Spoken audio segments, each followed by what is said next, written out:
Welcome to recipes in my way. இன்றைக்கி நம்ம அருமையான சுவையில் கத்திரிக்காய் சாப்ஸ் தான் செய்ய போகிறோம். இது சாதம் சப்பாத்திக்கு ரொம்பவே பிரமாதமாக இருக்குது. ரொம்ப சுலபமாக செய்யக்கூடிய இந்த கத்திரிக்காய் சாப்ஸை எப்படி செய்கிறது, இதுக்கு தேவையான பொருட்கள் என்ன பார்க்கலாம் வாங்க.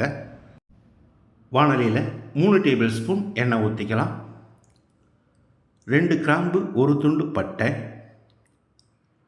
6 பல் பூண்டு பொடியாக நறுக்கினது, 1/2 கப் அளவுக்கு சின்ன வெங்காயத்தை பொடியாக நறுக்கி வச்சுருக்கேன், இதை போட்டுக்கலாம். 1 கொத்து கருவேப்பிலை. வெங்காயத்தை கண்ணாடி பதத்துக்கு வதக்கிடலாம்.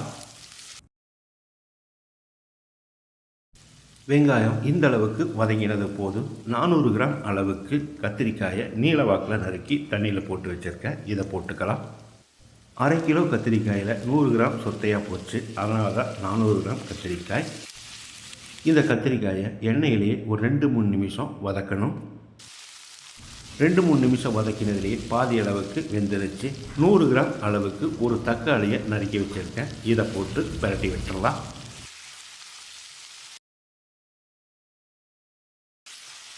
கத்திரிக்காயும் தக்காளியும் நல்லா வேகட்டும்.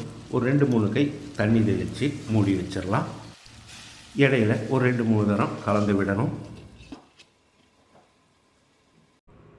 மிக்ஸி ஜாரில் 2 கிராம்பு, ஒரு சின்ன துண்டு பட்டை, 6 பல் பூண்டு, 1 இன்ச் அளவுக்கு ஒரு துண்டு இஞ்சியை 3ஆக கட் பண்ணி வச்சுருக்கேன், இதையும் போட்டுக்கலாம்.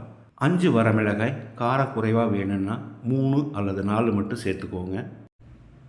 1 டீஸ்பூன் சோம்பு, 1 டேபிள் ஸ்பூன் மல்லித்தூள், 1/2 கப் அளவுக்கு சின்ன வெங்காயம், கொஞ்சமாக தண்ணி சேர்த்து பேஸ்ட்டாக அரைச்சி எடுத்து வச்சுருக்கேன்.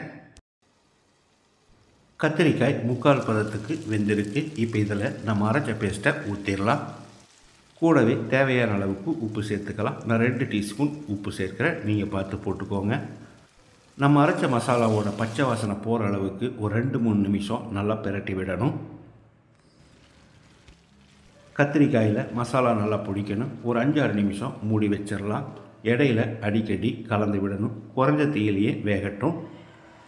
5-6 நிமிஷம் மூடி வச்சு வேக விட்டுருந்தோம். இப்போ இதை மறுபடியும் 1 நிமிஷம் பிரட்டி விட்டுடலாம். ஒரு செமி கிரேவி மாதிரி தான் இது இருக்கும்.